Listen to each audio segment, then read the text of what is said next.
करोड़ों पशुपालकों के लिए राहत की खबर है। देश में लंपी बीमारी का टीका यानी वैक्सीन तैयार हो गई है। गायों के लिए काल बनी लंपी नाम की इस बीमारी से गोवंश को बचाने के लिए सरकार ने लंपी वैक्सीन को लॉन्च कर दिया है।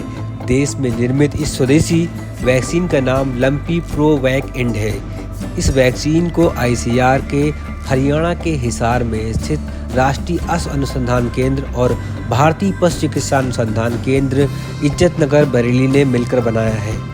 कोरोना की तरह वायरस से फैलने वाली लंपी बीमारी से गुजरात और राजस्थान में लाखों गायों की मौत हो चुकी है, जबकि बीमारी का संक्रमण दूसरे राज्यों में भी गायों को अपनी चपेट में ले रहा है। उत्तर प्रदेश के कुछ इलाकों से लेकर के मध्य प्रदेश, हरियाणा, पंजाब से लेकर हिमाचल प्रदेश तक बीमारी फैल चुकी है। कोरोना की तरह वायरस से फैलने वाली लंपी नाम की बीमारी से गुजरात और राजस्थान में लाखों गायों की मौत हो चुकी है। लाखों गायें अब भी इस बीमारी से संक्रमित हैं। इसके साथ ही दूसरे राज्यों में भी लंपी का संक्रमण फैलता जा रहा है।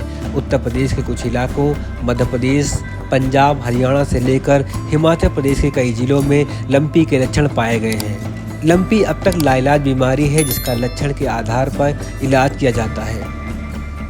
10 अगस्त को दिल्ली में लंपी वैक्सीन को लॉन्च करते हुए केंद्रीय कृषि मंत्री नरेंद्र सिंह तोमर ने कहा कि भारतीय कृषि अनुसंधान परिषद ने इस वैक्सीन को विकसित करके एक नया आयाम स्थापित किया है। उन्होंने अश्व अनुसंधान संस्थान और पशु चिकित्सा अनुसंधान संस्थान के वैज्ञानिकों को बधाई देते हुए कहा कि यह वैक्सीन लंपी रोग से पशुधन को बचाने में मील का पत्थर साबित होगी। उन्होंने कहा कि साल 2019 में जब यह बीमारी भारत आई थी, तभी से वैज्ञानिक इसका टीका विकसित करने में जुटे थे।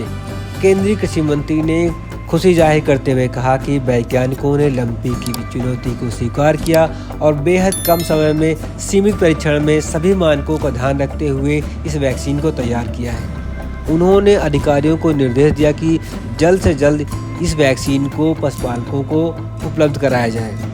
भारत में करीब 30 करोड़ पशुधन है।